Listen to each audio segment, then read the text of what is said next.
ओम नमः शिवाय। ओम शांति। अव्यक्तवाणी 9/12/1975। विशेष पुरुषार्थ से विशेष अनुभवी बनाने वाले विशेष आत्माओं के प्रति शिव बाबा बोले। महारथी अर्थात महावीरों का संगठन।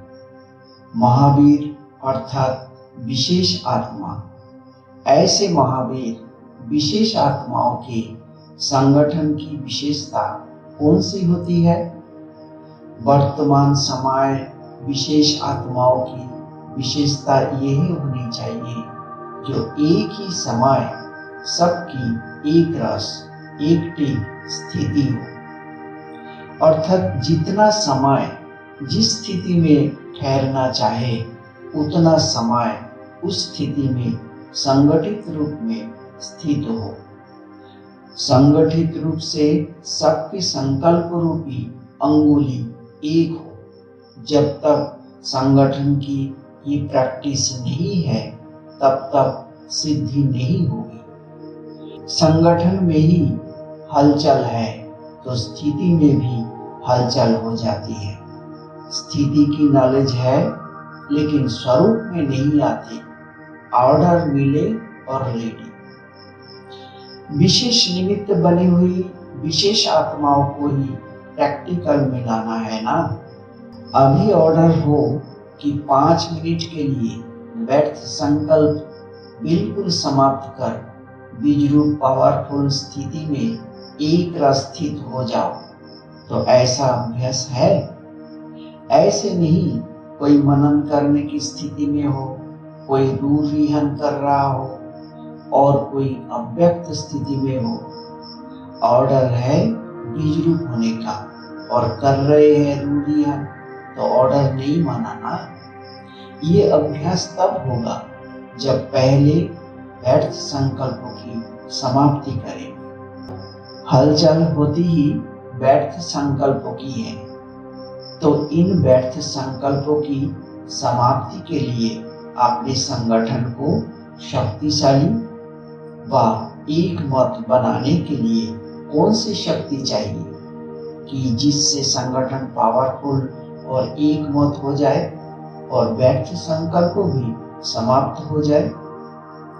इसके लिए तो फेथ और समाने की शक्ति चाहिए। संगठन को जोड़ने का धागा है फेथ। किसी ने जो कुछ किया मानो रंग भी किया, लेकिन संगठन प्रमाण व अपने संस्कारों प्रमाण व समय प्रमाण उसने जो किया उसका भी जरूर कोई भाव अर्थ होगा।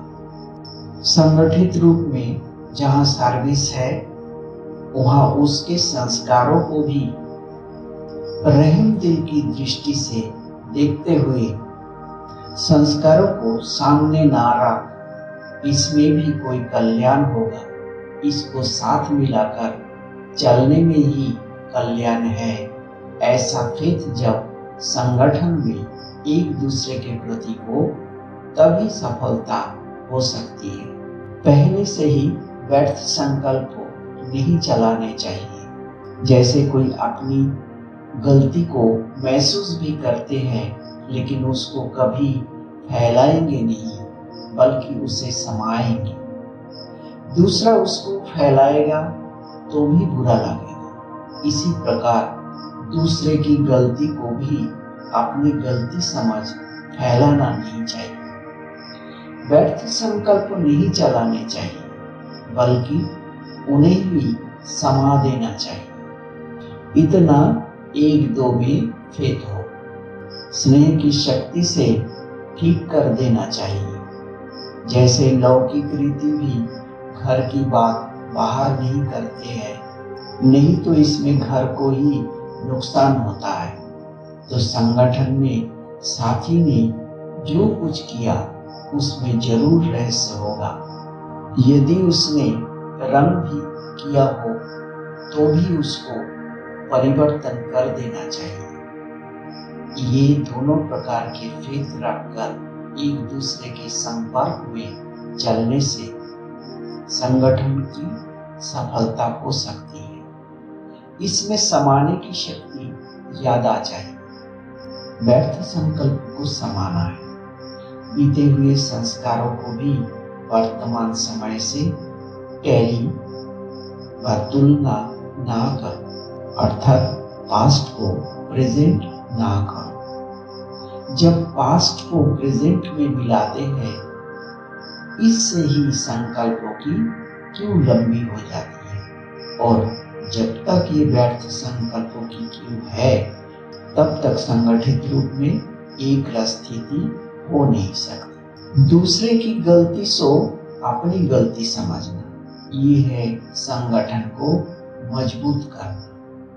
ये तब होगा जब एक दूसरे में फेथ होगा, परिवर्तन करने का फेथ या कल्याण करने का फेथ। जैसे आत्मज्ञानियों की सिद्धि का गायन है, ऐसे आप सबके संगठन का एक ही संकल्प हो।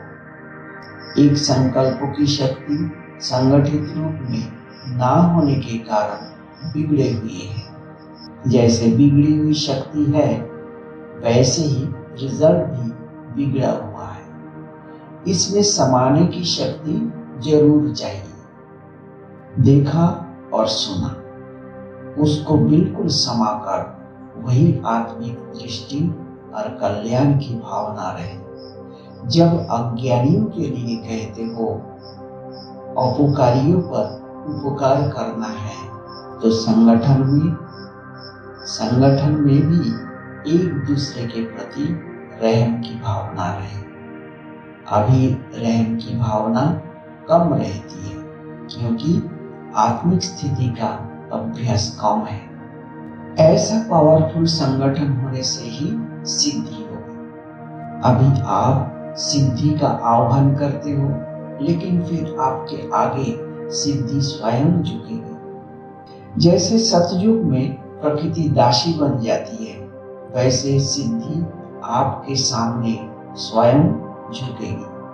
सिद्धि आप लोगों का आह्वान करेगी। जब श्रेष्ठ नॉलेज है, स्टेज भी पावरफुल है, तो सिद्धि क्या बड़ी बात है। अल्पकाल वालों को सिद्धि प्राप्त होती है, और सदाकाल स्थिति में रहने वालों को सिद्धि प्राप्त ना हो, ये हो ही नहीं सकता। तो ये संगठन की शक्ति चाहिए। एक ने कुछ बोला, दूसरे ने स्वीकार किया। सामना करने की शक्ति ब्राह्मण परिवार के आगे यूज नहीं करनी है। वो सामना करने की शक्ति माया के आगे यूज करनी है। परिवार से सामना करने की शक्ति यूज करने से संगठन पावरफुल नहीं होता।